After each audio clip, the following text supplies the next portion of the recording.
y a partir de ahora, bueno, pues esto queda grabado para, digamos, los que hoy no han podido estar, luego lo subimos a la web y hay bastantes visitas.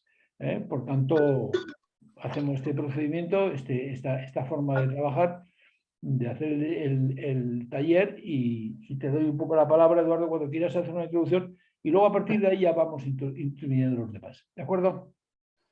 Muy bien, Ricardo, pues muchas gracias en primer lugar por la invitación a participar en vuestro taller. Y bueno, yo encantado, no sé hasta qué punto podré aportar algo nuevo porque he leído el documento, pero creo que si me centro más en las propuestas, más que en el análisis, que yo creo que, bueno, el documento, no he podido leer el último, el de la actualización de hoy, pero he visto las conclusiones y veía por dónde iba. Y creo que todos los compartimos y que no va a haber nada nuevo, ¿no? El análisis heterodoxo que tenemos es el de una inflación provocada por el lado de la oferta. En un primer momento, a mitad del año 2021, fue por los cuellos de botella internacionales provocados tras la recuperación económica mundial.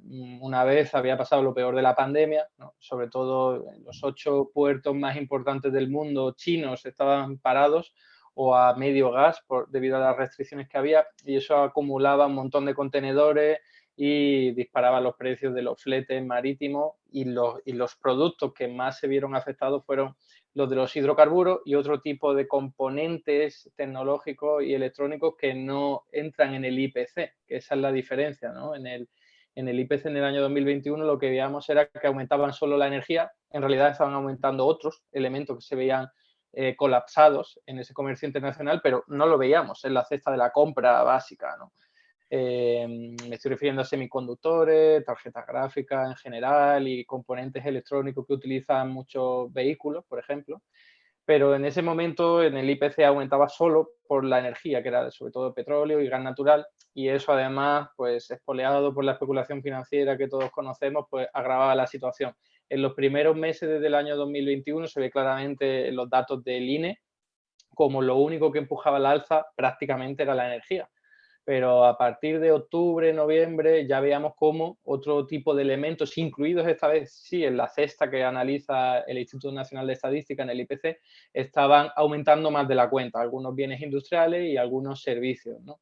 Y esto tenía que ver como no solo por esa extrapolación del coste de la energía, que al final se acaba pasando al coste de otros productos que necesitan energía para producirse, sino también lo que comentaba, por ejemplo, el Banco Internacional de Pagos, que hacía a partir de ese año, en el año 2021, ya estaba haciendo un análisis muy interesante a mi modo de vista, y era que había habido un cambio en la composición de la demanda. Es decir, que la pandemia nos había dejado a casi todos con muy poca movilización, poco movimiento, y eso lo que hacía era que dedicásemos más renta de consumo, más renta a consumir productos industriales que podíamos usar en nuestras casas, como productos electrónicos, porque estábamos confinados. Recordad que en algunas partes del mundo han estado muchísimo más tiempo confinados, todavía de hecho algunos tienen restricciones importantes, como también muebles o aparatos de gimnasia, bueno, electrodomésticos de todo tipo que se consumen en la vivienda. Y eso sí, fue un componente claramente de demanda, es decir, mucha más demanda hacia productos electrónicos e industriales sobre los que no había tanta capacidad en la oferta. Claro, la contrapartida eran los servicios de ocio, de turismo, de servicios de todo tipo relacionados con el entretenimiento, el teatro, etcétera, etcétera. Todo eso no se veía aumentada la demanda, sino todo lo contrario, iba creciendo muy poco por culpa de estas restricciones, ¿no? Entonces, ese es un carácter que sí algunos economistas de derecha podrían decir, la demanda ha tenido que ver. Hay que reconocer que sí, pero solo en esos productos, y en cualquier caso no es consecuencia de haber creado dinero o de que los estados hayan pasado impulsando el déficit público, sino que simplemente ha sido un cambio de composición en la demanda, y que cuando ya acaban las restricciones paulatinamente y progresivamente en los países, lo que vemos es que se dedica otra vez renta a otro tipo de productos cuya oferta tardaba en reaccionar, en parte por esos cuellos de botella internacionales y en parte porque cuando paras la maquinaria es muy fácil, pero cuando la vuelves a poner en funcionamiento no es tan fácil y necesitas tiempo, ¿no? Pero en cualquier caso, si no hubiese habido pandemia, si no hubiese habido esos cuellos de botella internacional, nunca hubiésemos visto una inflación a mitad del año 2021 tan importante, ¿no? O sea, no tienen nada que ver. Si no hubiese habido pandemia, los bancos centrales podrían haber seguido creando dinero, los estados podrían haber tenido déficit público importante, que no hubiésemos visto una inflación de esas características al menos, ¿no? Y luego ya, claro, en enero, en febrero, se estaba ya tejiendo el conflicto en Ucrania y la especulación financiera clave en este asunto, porque hay algunas investigaciones, como por ejemplo una que ha realizado hace poco Expansión, con algunas empresas energéticas, revela que 9 de cada 10 euros del gas natural son pura especulación financiera.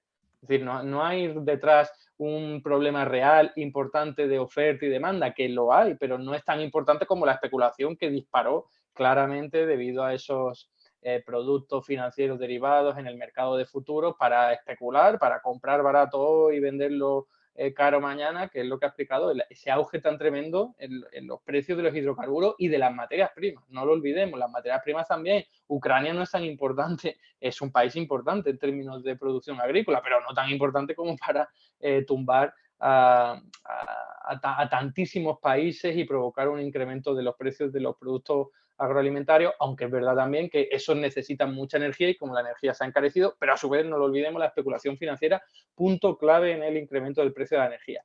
Bueno, y hasta ahí ese análisis, ese recorrido rápido por las causas, y ahora me centro un poco en ese tipo de políticas que se podrían aplicar para combatir la inflación, ¿no? Solo combatir la inflación. Ya luego hablaremos de cómo intentar que la gente no sufra tanto, cómo conseguir más salario, que no se pierda capacidad adquisitiva.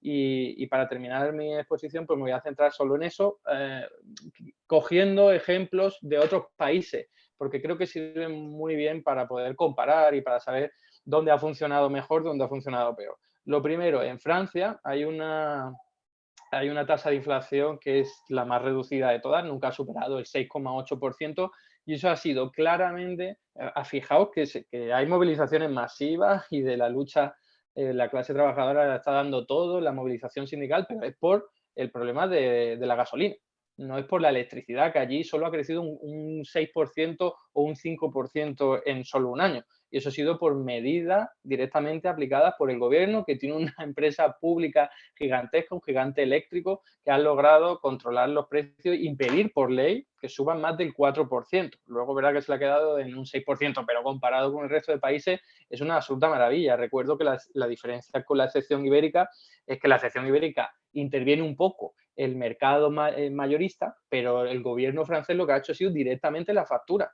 La factura de la luz la ha limitado por ley. El coste se lo ha llevado el Estado francés. Tiene un déficit público increíble, una deuda pública que continúa aumentando, pero esa es la diferencia con la excepción ibérica. Aquí el coste no lo hemos comido los consumidores y tampoco ha servido para mucho, y allí en Francia se lo ha comido el Estado y ha servido para mucho. Como digo, clave tener una empresa pública energética que lo que ha hecho no es solo limitar el precio de energía en la factura, sino que además también ha vendido energía barata a los competidores, empresas energéticas privadas. Con lo cual, claro, eso solo puedes hacer con una empresa pública. De hecho, nacionalizaron al 100% esa empresa porque la parte privada, que era en torno al 15%, tenía pérdidas, y ahí no pinta lo privado porque está para hacer beneficios. Pero bueno, como estaba siendo utilizada esa empresa pública en aras del interés general, el sector privado quiso vendió, lo vendieron luego, o sea, lo anunciaron como una nacionalización y tal, pero fue un rescate a esa parte privada seguramente amiga del gobierno de Macron, ¿no? Otro ejemplo, Japón. En Japón ha habido una tasa de inflación muy, muy baja, es verdad que históricamente baja, con lo cual es normal, casi por efecto psicológico, que las empresas niponas no aumenten los precios porque la sociedad japonesa no está acostumbrada, pero la clave ha sido de nuevo que el Estado esta vez no ha limitado los precios directamente, pero sí ha llegado a un acuerdo con las empresas. Es decir, ha sido un poco capitalismo de Estado, ¿no? Algo que vemos mucho en esos países en los que se llega a un acuerdo con las grandes empresas. No se les impone nada, se les da ayuda. Oye, mucha ayuda si no aumentáis los precios de la energía, no aumentáis los precios de la luz, porque Japón también se come ese incremento del precio de la energía que importa, que lo necesita importar, ¿no? Luego, otro ejemplo, Bolivia. Bolivia, el país con la tasa de inflación más baja de Latinoamérica, con mucha diferencia. ¿Por qué? Bueno, pues porque tiene un sector petrolero 100% nacionalizado y el gobierno ha decidido dónde se ponen los precios. Así de sencillo. También ha habido limitaciones en los precios de los alimentos, pero esto es porque viene de largo, no les está funcionando mal. Recordemos que Bolivia es una economía muy poco desarrollada, pero en cualquier caso es rica en petróleo y tiene un gobierno bastante intervencionista en estos mercados, ¿no? Y luego ya por último, pues otro ejemplo para mencionar y para ir terminando, pues sería el de, a ver, ¿qué he dicho? Francia, el de Suiza, ¿vale? Quería decir el de Suiza. El de Suiza es porque también una tasa de inflación muy reducida, bastante poco llamativa, y es en parte porque han limitado los precios de la sanidad privada. Esto es algo que no se está diciendo mucho, pero fijaos, hay que poner en valor la sanidad pública, la educación pública en términos de inflación, en términos de proteger la inflación, porque nuestra sanidad no está viendo aumentar los precios, pero en la inmensa mayoría de los países que no tienen una sanidad pública gratuita, sí. Y eso es otro valor, otra virtud de nuestra sanidad pública, y es que no se está viendo afectada, se ve afectada en todo caso el Estado, en un incremento del déficit público si determinadas materias primas se encarecen, pero no los precios. En Suiza lo que ha ocurrido es que los seguros sanitarios se han disparado y el gobierno ha tenido que limitarlos directamente y ha impedido que el precio general aumente. También hay que tener en cuenta que Suiza tiene muchas nucleares, también mucha energía hidráulica por tener muchas montañas, muchos ríos y tal, que le ha ayudado. Es decir, es importantísimo el mix energético a la hora de controlar la inflación. Pero bueno, yo ya para ir terminando y dar paso al debate, lo que decía era, o al coloquio, lo que vayamos a tener, que creo que es muy interesante ir acercándonos a otros países para ver qué han hecho y qué es lo que se puede sacar de ello. Desde mi punto de vista es fundamental, como digo, ¿no? La energía, tenerla controlada, es decir, con empresas públicas o nacionalizando directamente el sector, ya sea entero, parcialmente, o controlando los precios, sobre todo en el sistema mayorista este que tenemos, desgraciadamente, en Europa, que es una locura. En Suiza no lo tienen de la misma forma, lo cual marca la diferencia. Y luego controles de precio, no solo en la energía, que es lo más importante, pero también en alimentos, también en otro tipo de servicios como los alquileres, más o menos se está haciendo aquí en nuestro país, y yo creo que esa sería la medida más potente. Si lo hubiésemos hecho desde el primer momento, hubiese esto sido tendríamos un panorama muy diferente al actual, porque si ya de raíz cortas el incremento de los precios energéticos, se te acaba tardando en extrapolar al resto de productos, ¿no? Con lo cual hubiésemos tenido una inflación mucho más tardía y seguramente menos intensa. Pero ahora que ya nos hemos comido todo ese impulso, ese achuchón tremendo, ese empujón de precio en un primer momento y que se ha ido trasladando a todos los sectores más o menos, o a la mayoría de los sectores, pues tenemos más complicado intervenir ahí. Ya tenemos también no solo que atacar el problema de raíz, sino además preocuparnos porque la clase trabajadora y los más vulnerables pues no sufran los efectos más perniciosos de la inflación. Bueno, dejo aquí, espero no haberme extendido demasiado. No, muchas gracias y yo creo que vamos, los datos que nos has dado nos colocan perfectamente en la situación en que estamos, porque es que es muy bueno esto de no generalizar, ¿no? O sea, es decir, el sistema, lógicamente, dependiendo de los países, dependiendo un poco del mix energético y de la estructura más o menos oligopólica que tengan su estructura empresarial, pues está respondiendo de una manera más o menos diferenciada, ¿no? Entonces, en este sentido, bueno, pues habríamos... yo tenía previsto que Fernando luego interviniera porque ha tenido un par de estas últimas semanas, justamente muchos de vosotros habéis estado incluso personalmente en sus charlas, pero se acaba de descolgar porque tenía problemas de conexión, o sea que esperemos que dentro de un rato pues, pueda participar. Vamos un poquito a entrar por tanto en el debate, ¿no? Y el debate yo lo quería enfocar un poquito más, o sea, sobre las propuestas que desde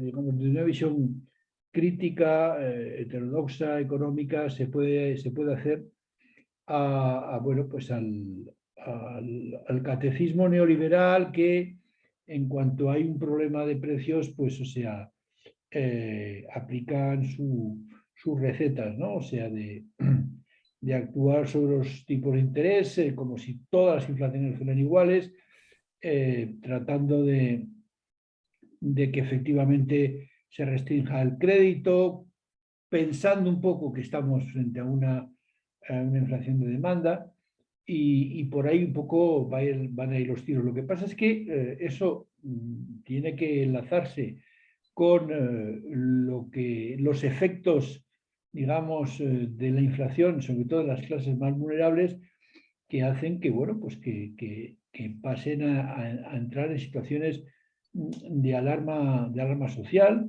porque efectivamente los precios, digamos, de su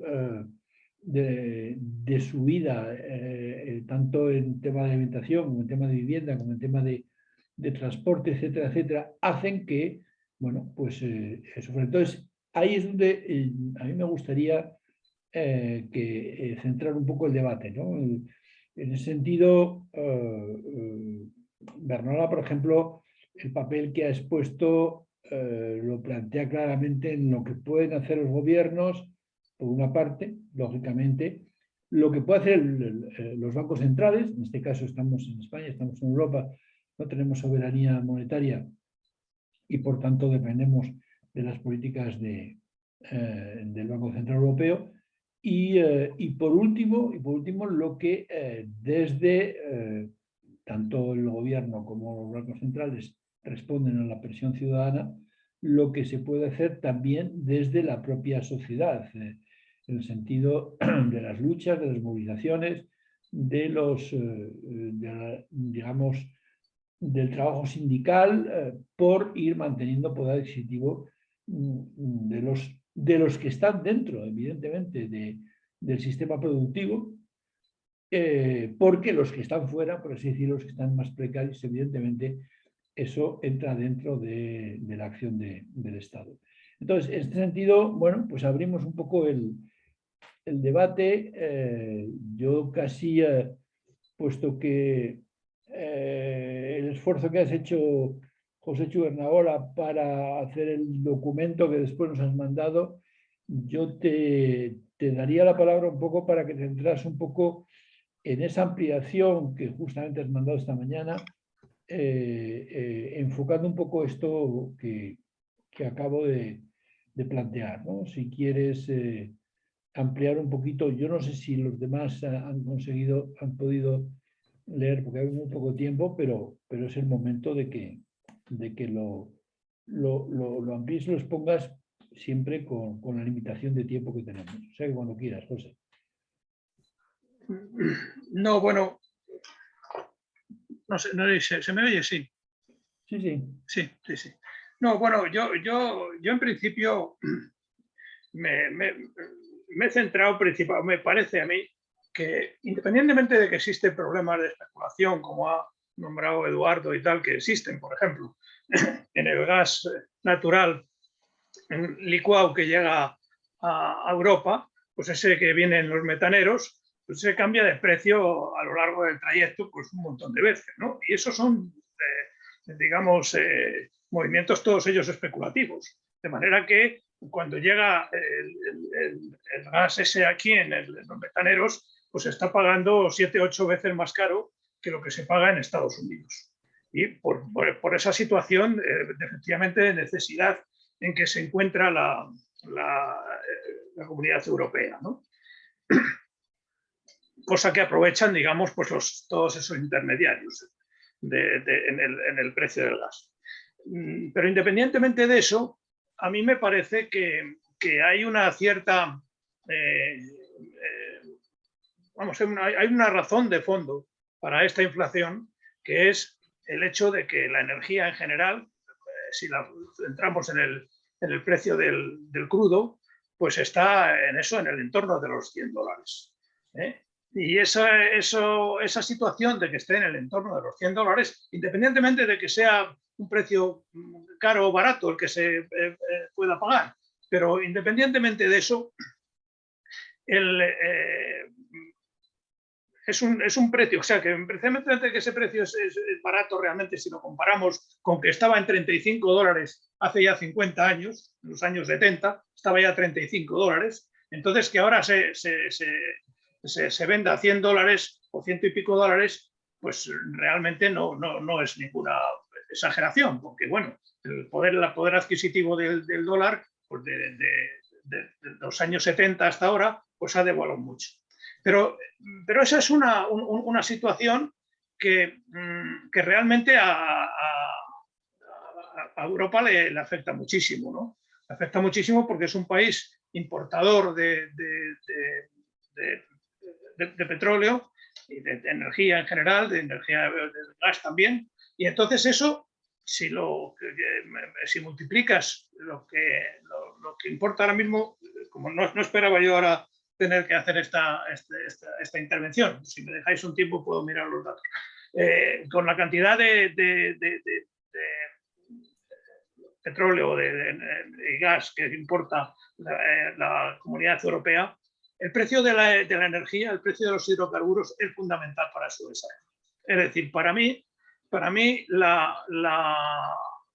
el precio de la energía puede ser lo mismo un problema que una solución. Que una solución, si ese precio es barato, pues para otras crisis, como es, por ejemplo, la crisis financiera de 2008. La crisis financiera de 2008 había llegado a un precio también alto de la energía, pero una visita que hizo Obama a Arabia Saudí hizo que los árabes abrieran el grifo y como consecuencia de ello, pues el precio de la energía se descendió pues prácticamente a $35 el barril, como estaba en los años 70, y eso desde luego supuso un alivio enorme para la crisis financiera que tenía Europa, que era de otro tipo, era una crisis financiera, no era como esta, una crisis de la energía. Entonces, los que marcan realmente el precio de esa energía, de esos productos de hidrocarburos, son los saudíes y los emiratos en general, porque esos tienen un precio de extracción que es pues, del orden de $10 el barril. Eso es mucho más barato que todos los demás, que la media puede estar en 20, $25 el barril, y si ya vas a algún tipo de otros métodos de extracción, como puede ser los marinos, los offshore, pues ahí te pones en $50 o $60 el barril, lo mismo que en el fracking. Entonces, esos son el que tiene el menor coste, que no son en estos casos son los árabes, son los que tienen la llave y los que ponen el precio. Y lo que a mí me parece es que, bueno, las noticias que se han visto, pues Biden ha ido a visitar al príncipe heredero de Arabia Saudí, y ha ido a visitarle con ese objetivo, con el objetivo de que abriera el grifo y bajase la energía. Y la energía no ha bajado, se ha vuelto con las manos vacías. Y de su regreso ha hecho unas declaraciones a CNN diciendo que Estados Unidos tendría que reconsiderar sus relaciones con Arabia Saudí, que estaba contribuyendo o aliándose con los intereses rusos, y no ha detallado más. Entonces, a mí me parece que independientemente de todos los problemas de especulación que ha comentado Eduardo, que yo estoy de acuerdo con ellos, independientemente de eso, ese es un punto inicial. Y es un punto inicial que para mí creo que puede suponer que el alargamiento en el tiempo de esta crisis, de este periodo de inflación, de esta crisis financiera. Y entonces eso, pues quiero decir que tendremos que tenerlo en cuenta, y porque hay una razón de fondo, para que eso sea así, para que haya una cierta complicidad, digamos, de muchos países, de los países productores, con Rusia en este caso, y con Arabia Saudí, para que los precios se mantengan altos. Y es que todos estos países productores sienten la amenaza más o menos explícita de las medidas que se tomen con el cambio climático. Saben que tarde o temprano, en plazo de 20, 30 años, van a tener que sufrir una merma importante en el consumo de sus hidrocarburos. Y entonces yo pienso que lo que están haciendo no sé si es una suposición fundada o no, pero pienso que lo que están haciendo es, digamos, tratar de rentabilizar esos activos que tienen todavía en forma de reservas de hidrocarburos, que tienen reservas suficientes, no se les han acabado ni mucho menos, pues en los 20 o 30 años que les puedan quedar, digamos, de venderlos todavía en cantidad y precios razonables. Entonces, bueno, esa es un poco mi visión. Puedo estar equivocado, pero esa es un poco mi visión, un poco que trasciende un poco toda la parte de la crisis actual, trasciende la guerra de Ucrania, y hay una razón de fondo que puede ser esta, que para los países europeos resulta pues muy dañina, muy poco sostenible. No se te oye. Vale, de acuerdo, José. Gracias. Ha pedido la palabra Pedro. Yo me gustaría que pasáramos a centrarnos un poco no solo en el análisis, sino en las propuestas, ¿no? O sea, no hay que olvidar que es decir, que los procesos inflacionistas lo que tienen son unas consecuencias sobre la economía y sobre la población. Entonces, todo el tema está también en cómo se reparten estos costes, cómo se reparte, quién paga los platos rotos, quién financia, quién en definitiva ve mermada su capacidad, su riqueza, su forma de vida, incluso quién por la relación de fuerzas, por la lucha de clases en definitiva, quién sale claramente beneficiado, ¿no? Entonces, en este sentido yo trataría de centrarnos en estos puntos. Es lógicamente en los periodos de inflación, si de lo que se trata es de repartir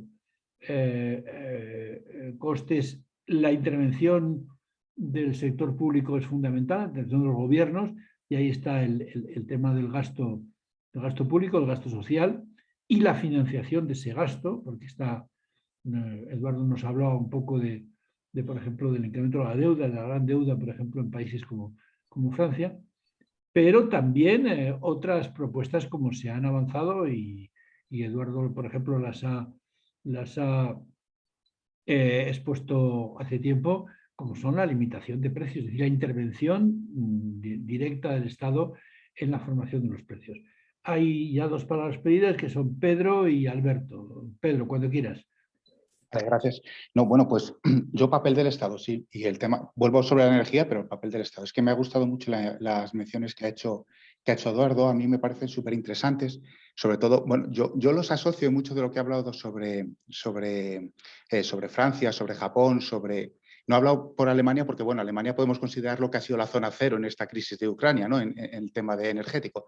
Pero me recuerda mucho a lo de que era la economía del Rin, el capitalismo renano, que se habla bien poco ahora, ¿no? La intervención en Japón de los keiretsus, que son esos conglomerados grandes empresariales que tienen mucha relación con el Estado, incluso con el emperador y tal. Y, por ejemplo, la tarifa AREN en Francia, que también ha sido lo que ha comentado, una iniciativa totalmente estatal.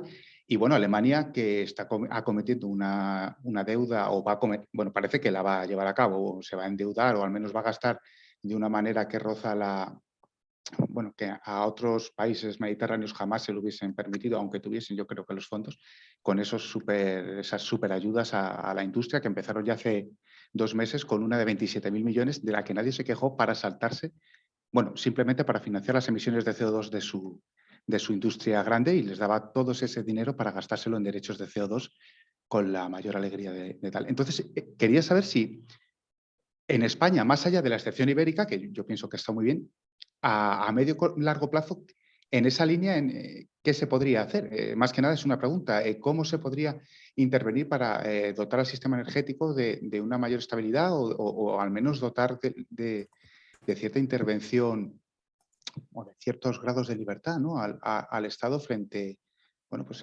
a las empresas que hay ahora? Simplemente era una reflexión, abrirlo por eso, o sea, abrir también esa vía de pensamiento simplemente. Gracias, Pedro. Nada, Alberto, tío. cuando quieras.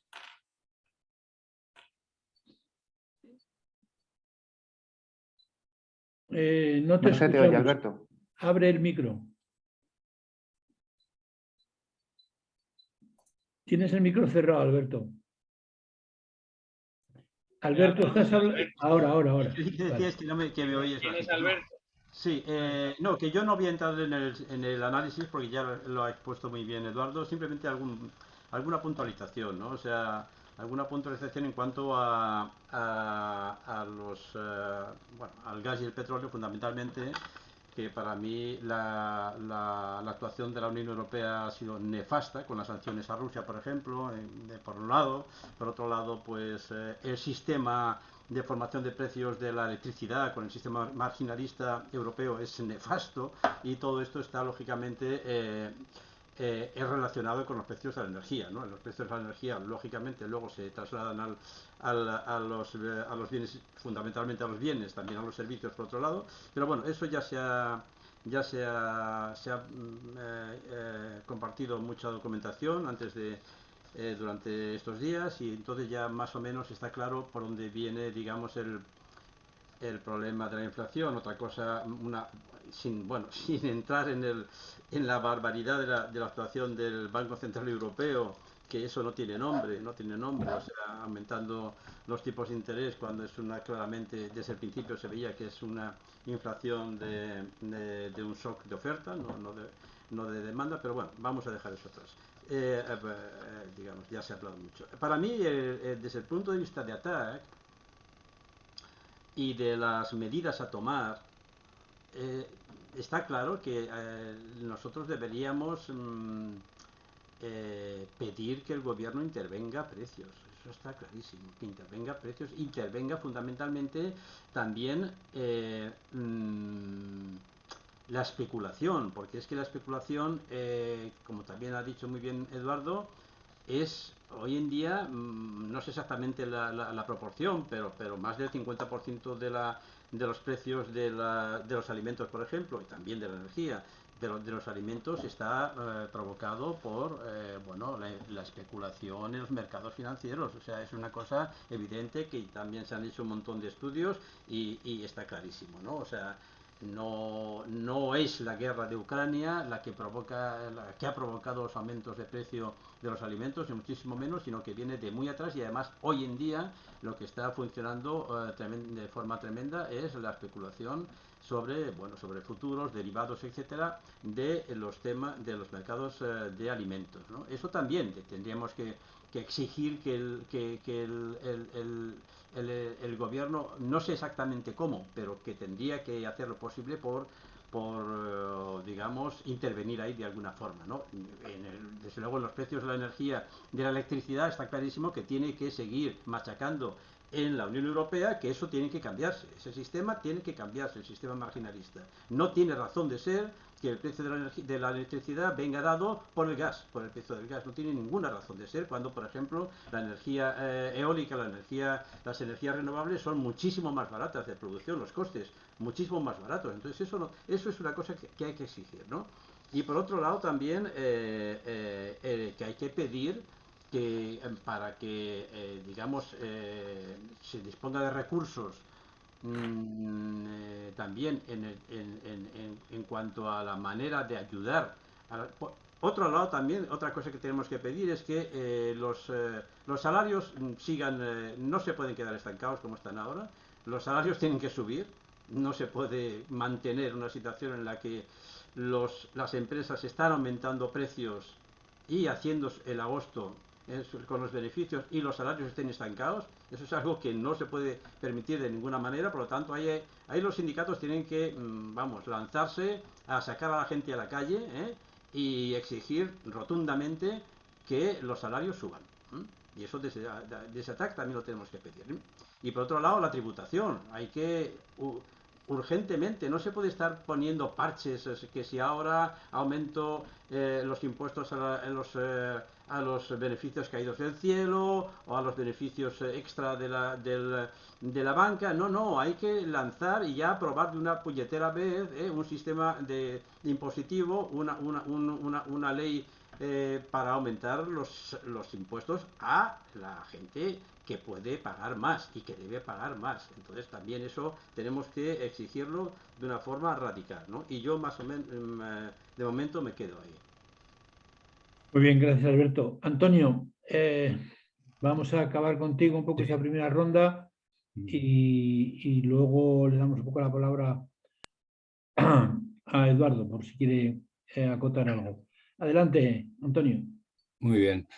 Bien, yo básicamente estoy de acuerdo en las salidas para la inflación, visto desde el punto de vista de lo mejor para la ciudadanía que habéis estado abordando ahora, lo mejor para las clases populares, y es una visión clásica. Lo que me gustaría tener en cuenta es los movimientos que está habiendo ahora en el capitalismo internacional, que yo creo que está habiéndolos. De momento hay muchos autores que están hablando de la represión financiera. Por ejemplo, la Reserva Federal en Estados Unidos y los debates que está habiendo ahora en este momento entre muchos economistas es el tema de, bueno, la Fed no va a actuar contra... ¿Cómo va a actuar la Fed? Se va a actuar claramente a favor de combatir la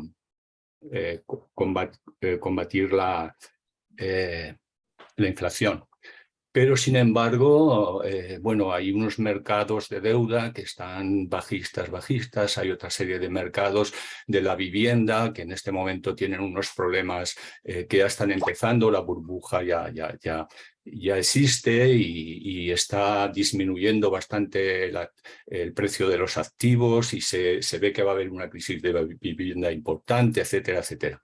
Por otra parte, en Europa hay gente que está hablando ya de economías diferentes, que pasar a economías de Estado, o sea, como una regresión a los tiempos, digamos, socialdemócratas, ¿no? Y se está hablando también de represión financiera incluso en el seno del imperio, en Estados Unidos. A ver, eso no lo decimos nosotros, los ciudadanos tenemos claro, como vosotros decís, cuáles serían las medidas adecuadas, etcétera, etcétera. Por supuesto, mayor intervencionismo del Estado. Pero es que el mayor intervencionismo del Estado en estados liberales en este momento y estados que tienden a captar una parte del poder que las finanzas les han quitado, no va tampoco a favor de los ciudadanos, o sea, sino que sería más en favor de hacer otro tipo de economía para controlar la inflación, pero también en base a que sean los ciudadanos los que paguen el coste de la inflación. Yo así lo tengo entendido. No sé, es una pregunta que si estoy en lo cierto o no. Gracias, Antonio. A ver, yo antes he tratado de encauzar un poco lo que podríamos llamar las exigencias desde la ciudadanía y hasta forma parte de esa ciudadanía como movimiento social.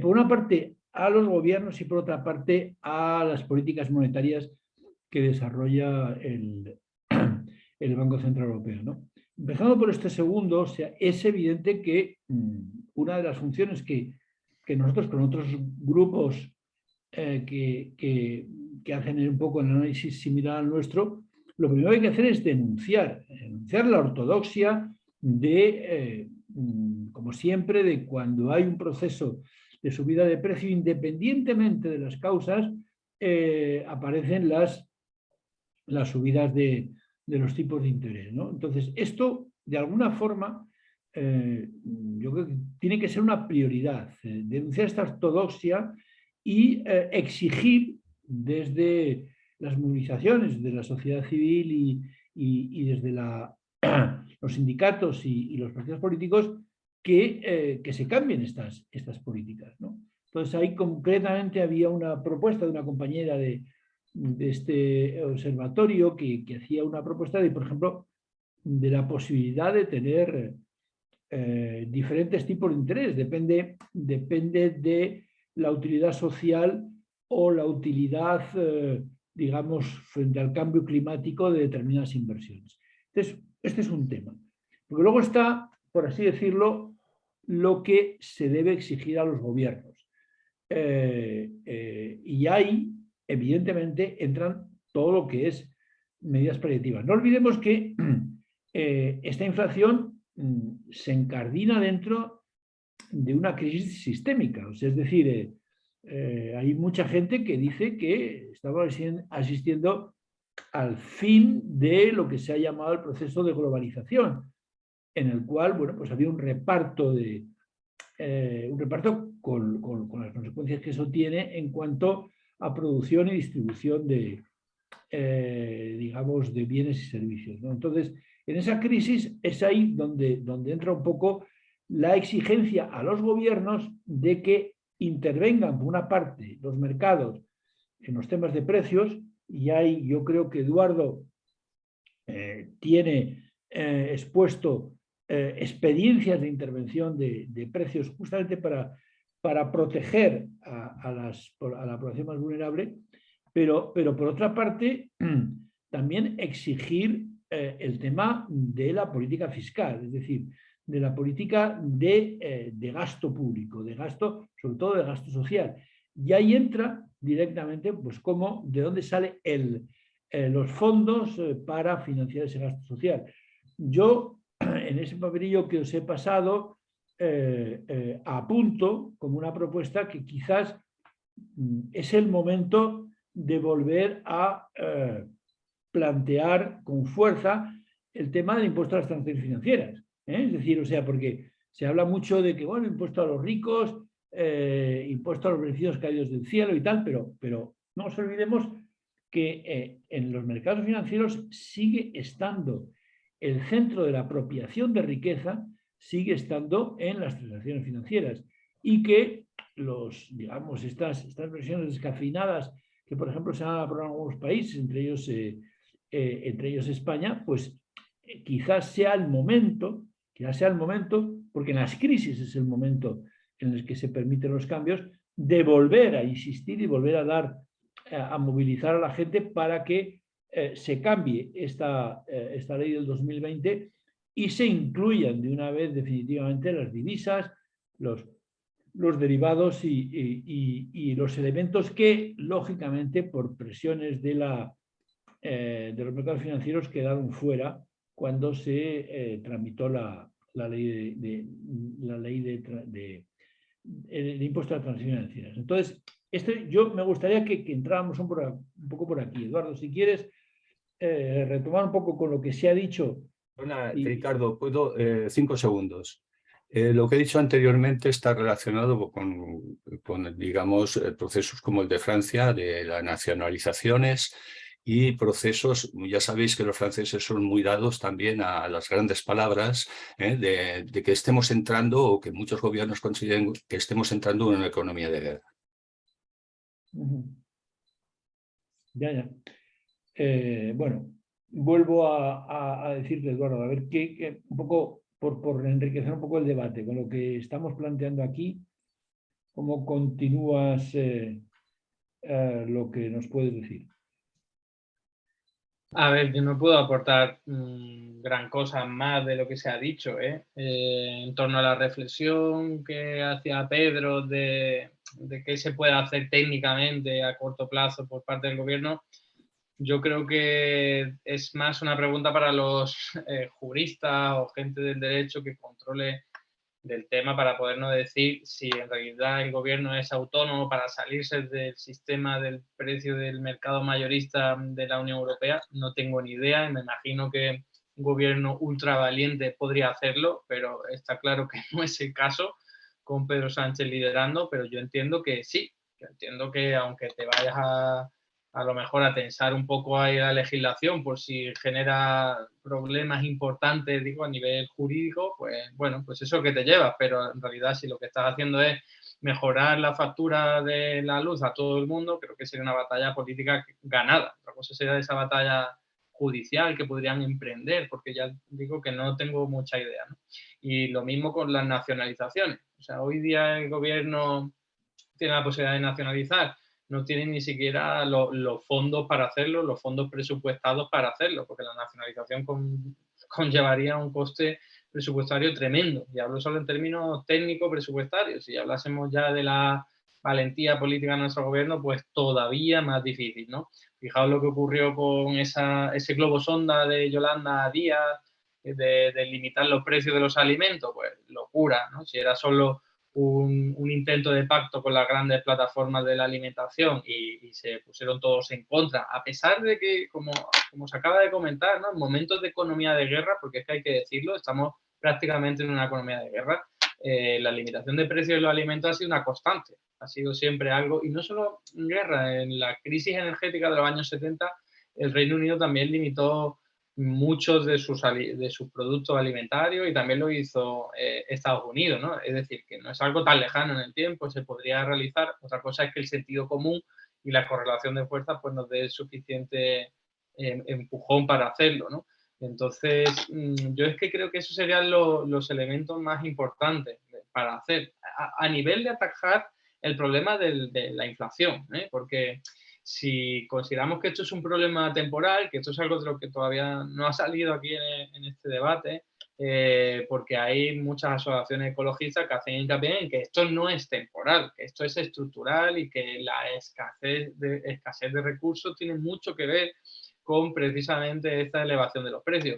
Yo creo que no, o al menos no todo. Yo creo que ahora ha sido un impacto más energético, un impacto más de comercio internacional, aunque tenga algo que ver, pues esas tensiones por culpa del cambio climático y de la escasez de recursos naturales, pero creo que todavía no hemos llegado a ese horizonte en el que sí, todo va a escasear y todo va a aumentar de precio. Yo creo que no, pero bueno, para ese momento habrá que hacerse otro tipo de preguntas y otro tipo de respuestas, porque evidentemente con estas medidas de, venga, vamos a limitar los precios de la energía, sí, pero si esto se prolonga mucho en el tiempo, incluso es eterno, no se puede resolver así, porque entonces lo único que estaría implicando es que el Estado está aumentando su deuda pública, su déficit público, y eso no es sostenible per se, porque en algún momento lo que tendrías que hacer es liberar los precios. Claro que lo podrías hacer de forma progresiva, ¿no? Vas aumentando los precios de la factura poco a poco, porque al fin y al cabo, si algo es muy escaso como el petróleo, tarde o temprano habrá que pagarlo muy caro. Y no sería algo tan malo, ¿no? En términos de transición energética, el que ya nos plantaran en la cara que la energía es muy cara y que por lo tanto hay que pagarla más elevada. Eso no quiere decir que siga habiendo inflación, ¿no? Estaríamos hablando solo que habría habido un salto en los precios, de aquí a aquí, pero no inflación que sería siempre subiendo, ¿no? Con lo cual, yo creo que ese impacto, si esto continúa mucho en el tiempo, no digo ya que sea estructural, digo, si continúa mucho en el tiempo, pues habrá que adoptarlo. Pero claro, los estados tienen que estar ahí para controlar los precios de la energía, aunque sea aumentarlos progresivamente, para controlar los precios de los alquileres, para controlar los precios de los alimentos, para controlar que los salarios crezcan al mismo ritmo que la inflación, para al fin y al cabo, todo este tipo de elementos, ¿no? Entonces, yo sé que no aporto nada nuevo con esta reflexión, pero bueno, queda ahí, ¿no? No, hombre, Gracias. a mí sí me Gracias, parece que Eduardo. son cosas nuevas. ¿Puedo contestar un momentito, Ricardo? Si no es Claro, contestar. claro, Pedro, adelante. Que Es que, ya, aprovechando que Alberto, perdón, que Eduardo ha escrito también tanto sobre la teoría monetaria moderna, cuando la compañera, que me parece que era Begoña, ¿no? ¿O quién era? Bueno, la compañera escribió sobre la posibilidad de establecer distintos tipos de interés dependiendo de a qué se dedicase la inversión. Le respondí que habíamos hablado un poco con el tema de la propuesta del Instituto Bruegel sobre el Pacto Fiscal Verde Europeo, es decir, hacer que las inversiones en transición energética no computasen ni como deuda ni como déficit. Entonces, podría decirse que empezaría la Unión Europea a funcionar de una vez como un poco en un hegemón monetario, un poco, no digo en términos totales, pero bueno, al menos en esos temas. Y era, pues ya que tenía aquí Eduardo, pues no quería pasar la oportunidad y preguntarle sobre eso, que ya un poco recojo un poquillo lo que decía la compañera también, ¿qué le parece? De acuerdo. Adelante, Eduardo. Sí, sí. Sí, esa propuesta de hace tiempo, no para las inversiones verdes, que es verdad que yo eso no lo había escuchado hasta ahora, pero sí que las inversiones, capítulo 6, capítulo 7 del presupuesto, dejen de computar para el cálculo del déficit público, es una propuesta de incluso del Tratado de Maastricht. Se intentó poner, se conocía como regla de oro de las finanzas públicas. La idea era eso, que oye, si vas a invertir en algo y te va a generar crecimiento económico, productividad, pues ¿por qué lo estás metiendo en el déficit público? pero en cualquier caso estaríamos hablando de una cuestión más, ¿cómo decirlo?, más contable que otra cosa, ¿no? O más de reglas fiscales. Si queremos atenernos a las reglas fiscales que impone la Unión Europea, pues entonces esto vendría genial. O sea, que sería como un truquito para saltártelo y tal. Pero es que hoy día recordemos que hasta 2024 las reglas fiscales están suspendidas. Y es verdad que los gobiernos siguen todavía diciendo, bueno, pero van a volver a actuar, van a volver a habilitarse y activarse y por lo tanto no podemos elevar mucho el déficit público. Pero desde la teoría monetaria moderna el planteamiento es otro. El planteamiento sería, no debería haber este tipo de reglas fiscales, deberían ser otro tipo de reglas. En vez de fijarse en los límites de déficit público y deuda pública, deberían limitarse en términos de por ejemplo, la inflación, ¿vale? Pero una inflación generada por la demanda, claro, no por la oferta. Entonces el planteamiento sería diferente porque sería cualquier inversión no debería ser tenida en cuenta para el déficit público. Pero me ha gustado la propuesta porque permite, es mucho más realista y mucho más fácil de alcanzar hoy día con la correlación de fuerza. Si de verdad ATAC va a promover eso, vaya, me parece una buena idea porque sería, pues eso, una forma de sortear el problema así a corto plazo, bastante efectiva. Bueno, ATAC no, yo hablaba que fue el Instituto Bruegel el que lo propuso, ¿eh? Simplemente lo hemos hablado nosotros. Si lo acoge ahora ATAC, pues genial. Muy bien. José, tenía levantada la mano. Sí. Bueno, yo resumo un poquito así el esquema mental que yo me hago, es que estamos hablando de una causa exógena, de fuera del sistema, que es el aumento del precio de los hidrocarburos, que supone una gran parte del consumo energético mundial. Entonces, contra una causa exógena, medidas endógenas, como puede subir las adoptadas por el Banco Central, por los bancos centrales, de subir los tipos de interés, a mí me parece que van a ser poco eficaces, porque no se atacan el problema de raíz. Y bueno, eso además supone que, claro, porque topar los precios o limitar los precios de algunos productos, no sé si eso es incluso, no sé, legalmente posible o fácil de conseguir dentro de la Unión, estando dentro de la Unión Europea, porque, por ejemplo, ahora me parece que hay un intento de poner un límite a los precios del gas como materia prima importante para la generación de energía eléctrica. Y me parece que no se llega fácilmente a la unanimidad que requiere las decisiones en la Unión Europea. Ahí están discutiendo todavía. Entonces,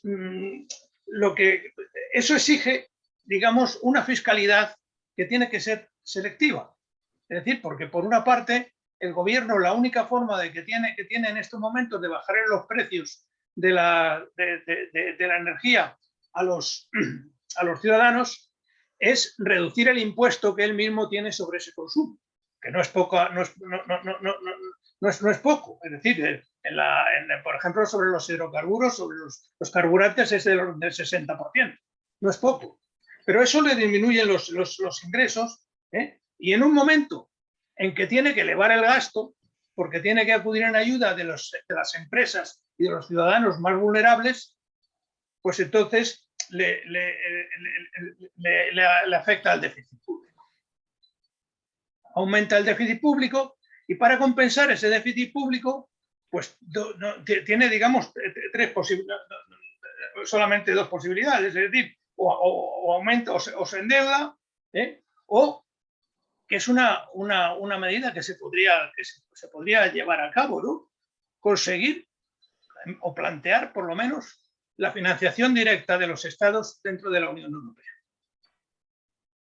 por parte del Banco Central. Eso está prohibido, yo lo sé que está estatutariamente prohibido.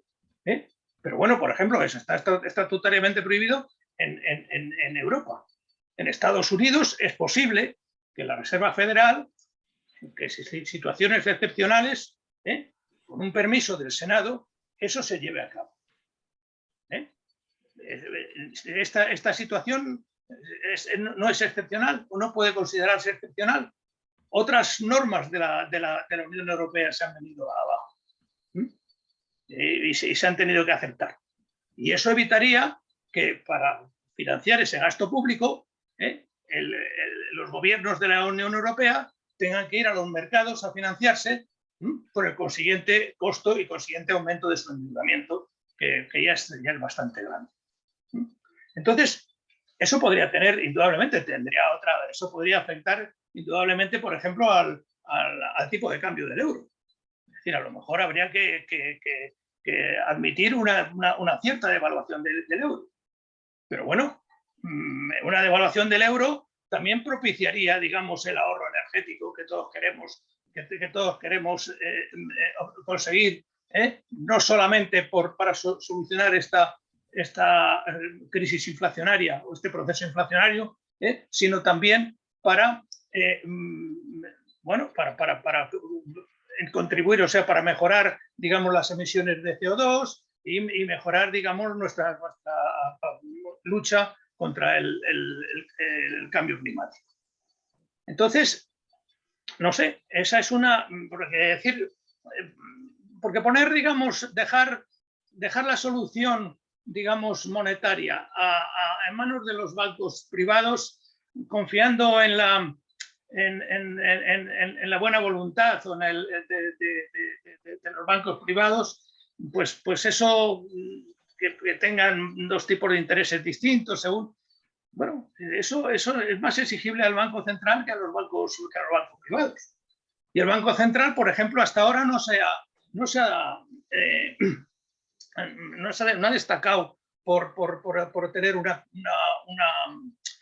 política, digamos, de inversión en la compra de activos que tenía empresariales que fuese en ese sentido favorable pues, por ejemplo, a favorecer energías limpias, a favorecer investigación, digamos, para las energías renovables, todo este tipo de cosas.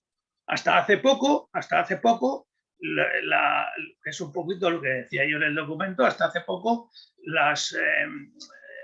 estas inversiones se distribuían proporcionalmente a lo que era la participación del PIB de cada sector en el PIB europeo, sin mirar si eran empresas contaminantes o no eran empresas contaminantes.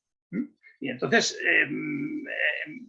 ahora creo que hay un cambio de orientación por parte del Banco Central Europeo que van a tener en cuenta eso más, y bueno, parece que ha llegado a la conclusión de que la ciudadanía difícilmente puede entender que haya dinero para rescatar a los bancos y luego no haya dinero para ayudar a la ciudadanía en momentos de dificultad o para promover, digamos, todas las energías o todas las formas de luchar contra el cambio climático. Entonces, eso que parece ahora mismo un imposible, porque está prohibido absolutamente al Banco Central Europeo, creo yo que posiblemente necesitaría un acuerdo unánime por parte de la Comunidad Económica Europea. Pero bueno, con la temporalidad que pueda suponer la situación de excepcionalidad actual y con la condicionalidad que se pueda establecer para que no se haga uso de esa prerrogativa, pues a lo mejor era algo que se podría plantear en estos momentos. No lo sé si lo estoy pensando, a lo mejor es una utopía. Bueno, utopía, vamos a ver, José, o sea, la mayoría de las cosas que están saliendo aquí, que surgen, son, digamos, ideas que desde ATAC y desde otros muchos colectivos se han propuesto. Lo que pasa es que, como siempre, en política las oportunidades y las coyunturas surgen en los momentos de crisis, o sea, es decir, porque hasta entonces no hay posibilidad ni de plantearlos. Ahora hay que plantearlos. O sea, ATAC ha defendido desde siempre que había que cambiar los tratados de Maastricht y que había que acabar con, digamos, esa cláusula que impuso el Bundesbank en su momento cuando se desarrollaron los tratados, de que efectivamente los estados no podían financiarse a través de sus bancos centrales, como ocurre en otros países, como puede ser en Estados Unidos, Australia o en el Reino Unido. Pero es que no solo es eso, es lo que se acaba de hablar aquí en cuanto a la ortodoxia de que dejar que los mercados autorregulen y que por tanto no hay que intervenir en los precios. O sea, aquí hemos repetido por activa y por pasiva, no solo en este debate, sino en otros anteriores y otros posteriores, que realmente hay que intervenir en los mercados. O sea, sobre todo cuando se producen situaciones de alarma social, como las que se están produciendo y más que se van a producir, ¿no? Y está el tema de los tipos de interés, por ejemplo, de lo que hemos hablado hace un momentito. En fin, todas ellas son situaciones en las cuales nosotros lo tenemos claro que deben ser cambiantes, por no hablar de volver a retomar la exigencia de un impuesto a las transacciones financieras, digamos, o sea, serio, que afecte realmente a la apropiación, a la verdadera apropiación de riqueza por los mercados en temas de derivados y en temas de divisas, ¿no? Entonces, son todas ellas. Lo que pasa es que, bueno, pues justamente ahora al hablar de inflación, lo que nos permite es hilarlas y volver a reivindicarlas, porque efectivamente estamos en situación de crisis sistémica, que empezó en el 2008, que siguió después con la pandemia, bueno, siguió después con las crisis de deuda de los estados, que siguió con la pandemia y que en estos momentos, digamos, con estos procesos inflacionistas más el tema energético y el tema de la guerra se agudizan, ¿no? Entonces, bueno, pues eso es un poquito lo que nos tiene que permitir, como conclusión justamente de un debate como este, de elaborar esos puntos en los cuales nosotros asumimos que deben exigirse base a movilizaciones. Robert, veo que tienes la mano levantada porque quieres intervenir. Cuando quieras. Sí, bueno, yo creo que tienes razón en cuanto a lo del ITF, pero yo creo que en cuanto a... es una oportunidad no solamente para el ITF, sino para todos los impuestos y sobre todo para aprovechar lo mal que lo está pasando a la gente con la subida de los precios para poner sobre el tablero de la mesa lo que es el tema de los salarios y la desigualdad salarial, ¿no? Yo he estado, sobre todo, aparte de leer todo para esta ocasión, yo me he orientado más al tema de estudiar realmente la desigualdad en cuanto a sueldos y en cuanto a riqueza, tanto en España como en el mundo. Y la verdad que es que, claro, ahora mismo que está en plena lucha los sindicatos por ver cuál va a ser la subida, es cuando realmente de todos estos temas se pueden hablar. Y cuando cuando se hablan realmente de cuál es la distribución salarial, fijándose en los 10 tramos que puede haber de salario, he intentado entrar con el ordenador para poder compartir pantalla, pero no he podido. Pero bueno, o sea, es que son datos del INE, ¿no? Es decir, bueno, es que tenemos un salario mediano en España de 20.920 euros. 20.920 euros y el salario medio en 25.000, hombres y mujeres, claro, si no, hombres un poquito más, mujeres un poquito menos. Pero es que el salario más frecuente baja a 18. La moda está en 18 y es que la moda inmediatamente más cercana, prácticamente con el mismo número de trabajadores ganando lo mismo, está en 14.000, no llega a 14.000, cuando tenemos el salario mínimo interprofesional en 14.000 rondando.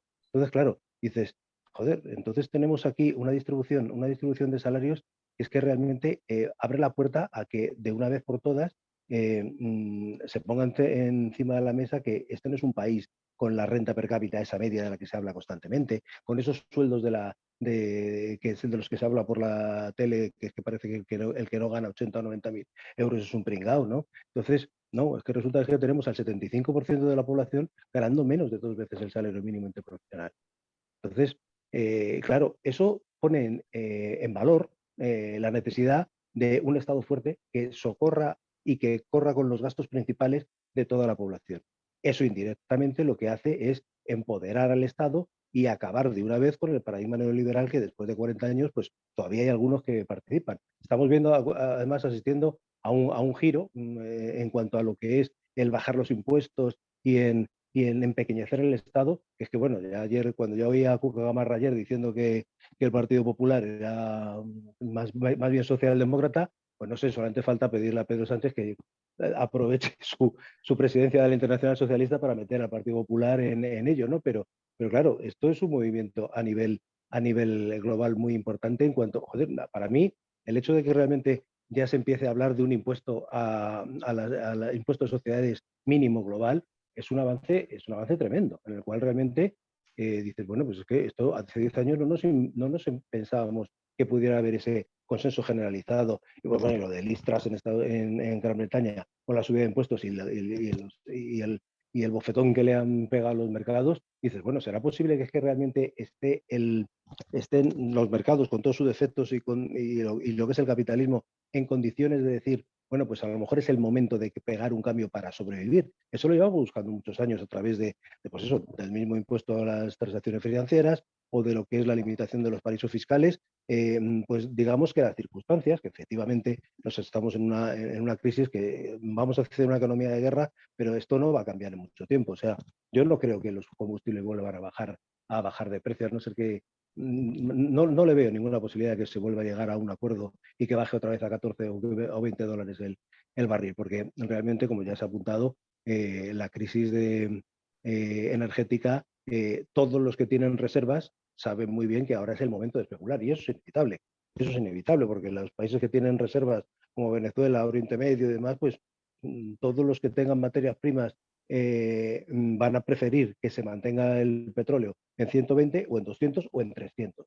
Y eso, en cierto modo, es malo, pero oye, también si queríamos que se acabara con los combustibles fósiles, a lo mejor ese es el único remedio, porque estos cambios la gente no va a dejar de montar en avión así, porque así, por el hecho de que digamos que es que si no el planeta se va a ir. O sea, la gente quiere vivir en los años que viva y quiere vivir bien, y quiere tener un coche, y quiere... Ahora, si se pone imposible, pues tampoco es malo, ¿no? Entonces, bueno, hay que atacar el tema desde muchas perspectivas, desde la perspectiva de, por supuesto, de los salarios y la distribución de la riqueza y de los ingresos mensuales de la gente.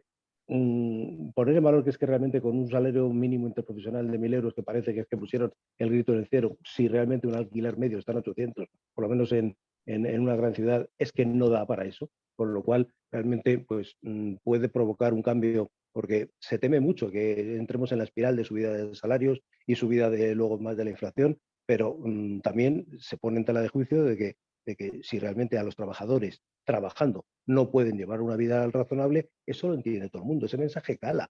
Es decir, ahora mismo ya sería impensable que un gobierno dijera que es que va a bajar el salario mínimo interprofesional otra vez a los 750, con lo cual, bueno, dentro de toda la situación difícil que hay y de lo mal que lo va a pasar mucha gente, que tiene los que menos posibilidades tienen, también es una oportunidad para que toda la sociedad hace un poquito hacia acabar un poquito con todos esos paradigmas que nos han traído a esta situación actual, ¿no?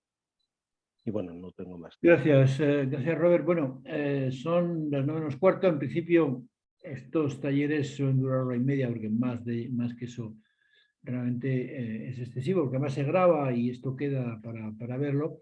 Hay 3 manos levantadas: Alberto, José y Antonio. Y bueno, y animo a los que no han intervenido, si quieren intervenir, y también si quiere también Eduardo al final intervenir, pues eso nos da este cuartito de hora con intervenciones, eso, de 3-4 minutos a poder ser. Alberto, me parece que eres tú el primero que ha levantado la mano. Adelante. Sí, yo muy cortito. Vamos a ver, el tema de la inflación también habría que relativizarlo un poco, ¿eh? O sea, porque hay que tener en cuenta que la inflación, como siempre se dice, perjudica a los acreedores y beneficia a los deudores. Eso siempre que, hablando de la ciudadanía, que los salarios acompañen a la inflación, por supuesto. Es decir, si los salarios se quedan fijos y la inflación sube, entonces eso es un desastre. Pero yo recuerdo, en los años 80 yo trabajaba en Ford, los últimos 35 años antes de jubilarme he trabajado en Ford, y yo recuerdo que en los años 80 había una inflación aproximada del 16% más o menos, y nosotros conseguimos un aumento salarial en un convenio, después de 15 días de huelga, del 20%. Entonces eso se convierte en que si tú tienes una deuda con el banco, se convierte automáticamente esa deuda a tipos de interés negativos. O sea, es decir, te interesa endeudarte porque resulta que lo que tú estás, tu valor, tu poder adquisitivo te permite perfectamente pagar esa deuda que se convierte en negativa. Entonces eso hay que tenerlo en cuenta también cuando hablamos de inflación, ¿no? Por otro lado, se ha comentado lo de que sería también, se podría ver que una devaluación del euro pudiera ser beneficiosa. Claro, ahí el problema es que el euro, es decir, Europa, la Unión Europea está pagando el petróleo y el gas con dólares, y ese es el problema también. O sea, resulta que como el dólar el euro se devalúa con respecto al dólar, pues entonces eso es perjudicial porque entonces sale más caro, ¿no? Pero claro, ahí tendríamos que pedir de una vez por todas que la capacidad que tiene la Unión Europea, que todavía es bastante grande, de ejercer presión, pues entonces ejerza presión para poder pagar en euros los productos energéticos, tanto el petróleo como el gas, ¿no? Eso sería otro tema, ¿no? Y por supuesto el ITF tenemos que aprovechar hasta el máximo la presidencia europea de la presidencia del Estado español de la Unión Europea el segundo semestre del año que viene. Ahí tenemos que hacer una labor profunda de incidencia política para que el gobierno español insista y presione en el Consejo y en la Comisión para que se implante un ITF de ámbito europeo, tal y como se planteó hace ya 10 años, ambicioso, que por supuesto incluya derivados, monedas, etcétera. Eso tenemos que aprovechar y tenemos que ya plantearnos la forma en cómo lo tenemos que hacer, porque es que además desde el punto de vista de ataque hay ya varios ataques europeos que también lo están pidiendo, es decir, ya se está empezando en ataque, que llevaba muchos años digamos dormido ese tema del ITF porque se consideraba un poco como una cosa antigua. Bueno, pues está otra vez reviviendo, ¿no? Entonces tenemos que aprovechar, ya digo, ese tema, ¿no? Y lo que comentaba no sé si era Pedro o quien ha comentado, o José, lo del 15% del impuesto de sociedades que se está planteando a nivel de la OCDE y tal y cual. Bueno, eso también hay que tener en cuenta que cuando se habla de eso, es decir, cuando se habla del impuesto al impuesto de sociedades, resulta que en última instancia no se impone sobre los beneficios. Por ejemplo, en España no se impone sobre los beneficios, se impone al final sobre eso que cuando tú haces la declaración que está abajo del todo, que no recuerdo cómo se llama, que es lo que tú tienes que pagar al final después de las deducciones, de las exenciones, de todo eso, que el beneficio se queda al final en el 50%, en la mitad de lo que realmente, sobre lo que tienen que pagar las empresas. Entonces también cuando hablamos de que pedimos o hay que pedir el famoso 15%, hay que también decir, bueno, el 15% sobre qué se va a aplicar. Se tiene que aplicar sobre los beneficios, y no sobre los resultantes de después de la cantidad de exenciones y desgravaciones que tienen las empresas. Bueno, solamente ya he terminado. De acuerdo, hay ahora 4 manos pedidas. Vamos a empezar, como tenemos costumbre, con los que no han hablado, que les damos prioridad. Por ejemplo, Juan Prada, cuando quieras, que tiene la mano levantada, adelante. Hola, buenas noches. Nada, decir que estoy de acuerdo con las medidas que se han planteado, pero quería preguntar, para subir los salarios, aparte de lo que se dice de que se movilicen los sindicatos, ¿qué se podría hacer desde el Estado, aparte del salario mínimo y todo eso? Solo es una pregunta, más bien. Muy bien, de acuerdo. Pues vamos a acabar la ronda y luego cada uno intervenir. Juan, adelante. Hola, buenas tardes. Bueno, comentando unas propuestas muy interesantes que nos habéis enviado sobre las propuestas de ataque frente a la inflación, pues había algunas ideas que antes han comentado que deberían de implementar un doble sistema de tipos de interés y un apoyo a las inversiones sostenibles por parte de la banca y socialmente necesarias, ¿no? Pero claro, para esto tenemos que tener en cuenta que además de reformar el Banco Central Europeo, por supuesto, pues sería necesario, como muchas veces la taxa ha defendido, contar con una banca pública. Y eso, esa defensa de esta necesidad, pues es necesario que se defienda en la sociedad, ¿no? Debemos de difundir que los bancos privados son los que desarrollan de facto las políticas económicas, ya que deciden a quién otorgar créditos y para qué fines, y niegan el crédito pues, a muchas inversiones que serían socialmente necesarias. Una banca pública, de alguna manera, nos haría avanzar hacia lo que luego se dice hacia el control democrático del crédito, ¿no? Y claro, pues para eso pues hace falta legislar y gobernar pues, de otra manera, ¿no? Con gobiernos pues, respaldados y apoyados por la ciudadanía que desarrollen políticas pues, que tengan en cuenta pues, la búsqueda del interés general y de la mejora de las condiciones de vida. En definitiva, pues disminuir lo que siempre decimos, la lacerante y creciente desigualdad social. Gracias, Juan. Antonio. Sí, bueno, estamos en una crisis muy profunda, entonces es una crisis multipolar. Estamos analizando únicamente o fundamentalmente el tema de la crisis ligada a la energía, pero por supuesto, otro eje muy importante, yo creo que es fundamental, aquí no se cuestiona, pero hay dudas, es el eje del calentamiento global, ¿no? Y de actualmente cómo está evolucionando esto. O sea, este último año todos sabemos que ha sido bestial y va a influir en unas hambrunas mundiales impresionantes porque las cosechas, si vamos nada más a nivel nacional, os podría decir que en Valencia prácticamente, en la zona valenciana, que es la huerta, entre el 60 y 70% de muchas cosechas no desaparecen. En cereales, prácticamente un 40% menos que el año pasado, etcétera, etcétera, etcétera. Pero si nos vamos al tema tan importante del agua, recorremos Europa y más, llevamos 6 meses de verano, ya lo habréis oído en todos los telediarios, recorremos Europa, etcétera, etcétera. Y vemos el Rin, el Danubio, el Loira, que se ha secado, nuestros humedales, por ejemplo, nuestro Parque Nacional de Doñana, etcétera, etcétera, y de esto no habla nadie, ¿no? Y es fundamental darle, porque es la vida la que estamos dejando, 30.000 especies que mueren diariamente, etcétera.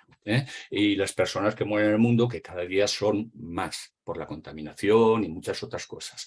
Entonces, como es tan multipolar y que no solamente tiene que ver con la energía, que tiene que ver con otros muchos factores, que poco a poco los recursos van disminuyendo. El agua es un recurso que creará muchos problemas en breve, tanto como el petróleo más. Y como hay tantos factores, yo creo que el tema de la inflación hay que abordarlo un poco más en general.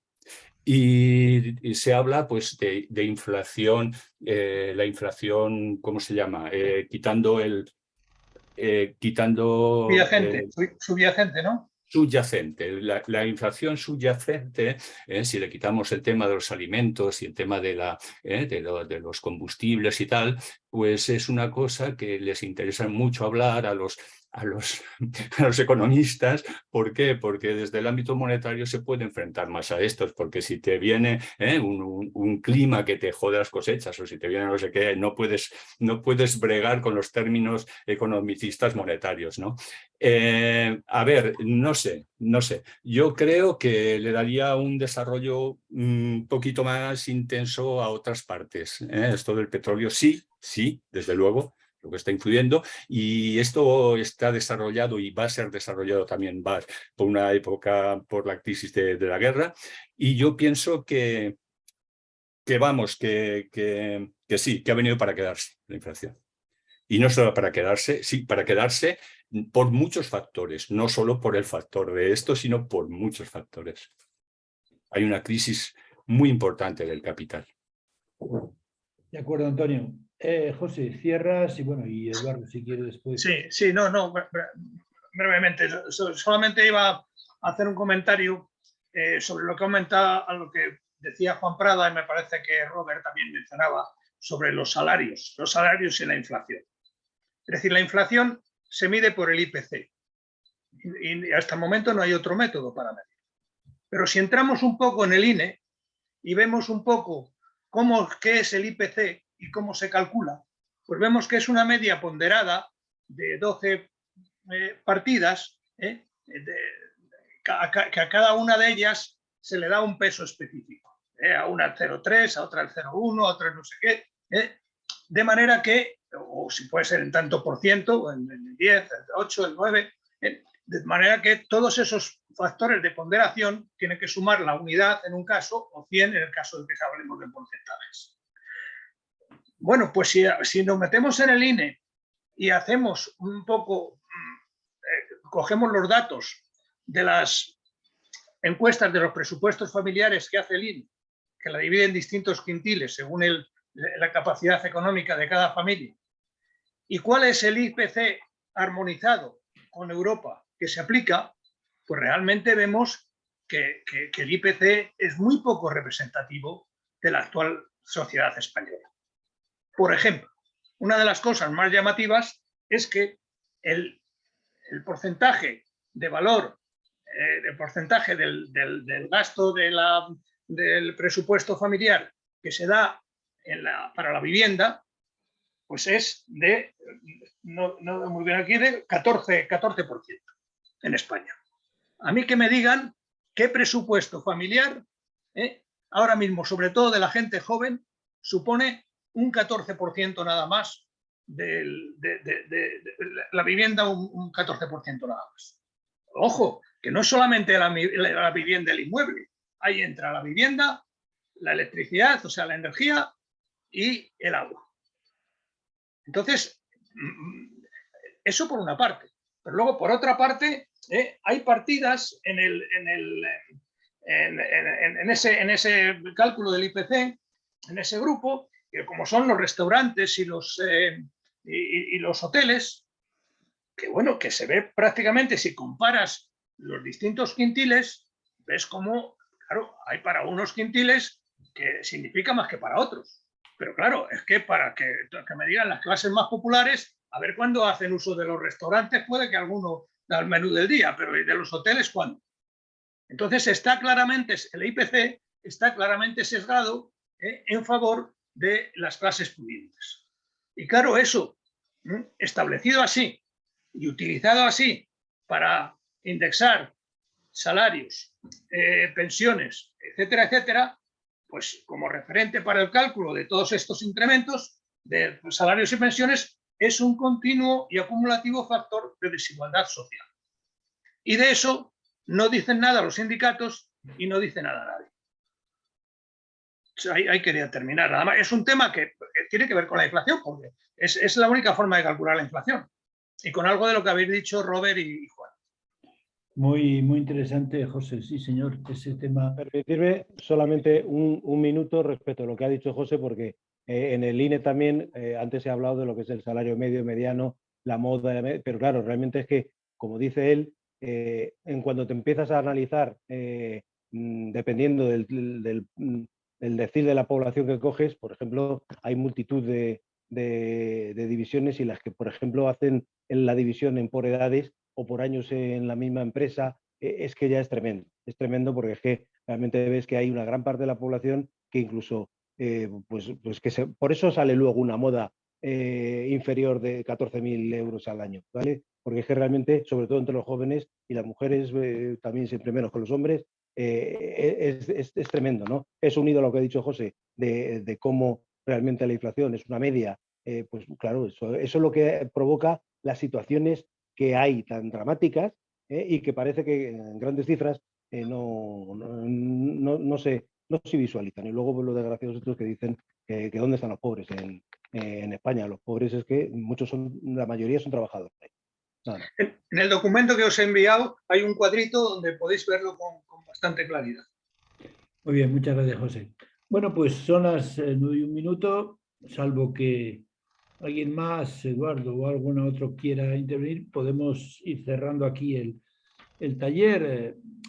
Yo creo que el objetivo de estos talleres son, en primer lugar, formativos. Y yo creo que efectivamente hoy los que hemos intervenido, más los que escuchen esto cuando lo colguemos en YouTube, pues saldrán con bastante más argumentaciones para defender otras políticas y para defender pues lo que aquí ha salido. O sea, es decir, esta necesidad de intervención pública y acabar con el catecismo neoliberal, ¿no? Entonces, bueno, pues ese era un primer objetivo.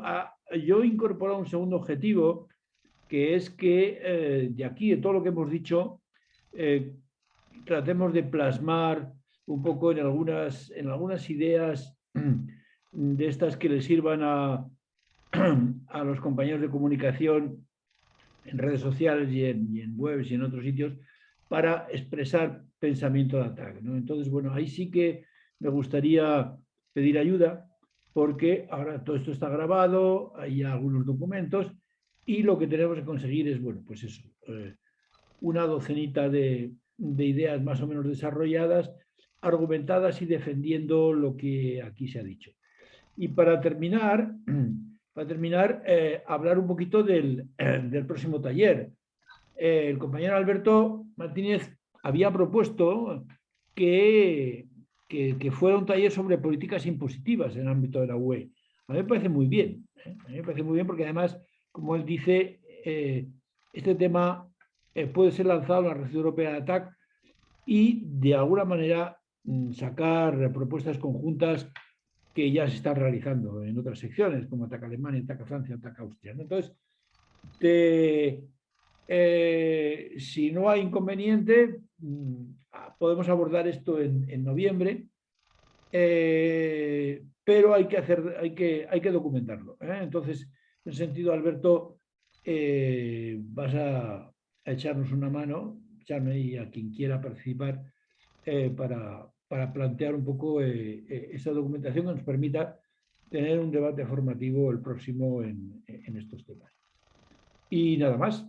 Hasta aquí agradecer a los que habéis venido y especialmente a Eduardo, porque digamos que no es aunque miembro del Consejo de Ciudad de ATAC, es a los que estamos echando manos justamente para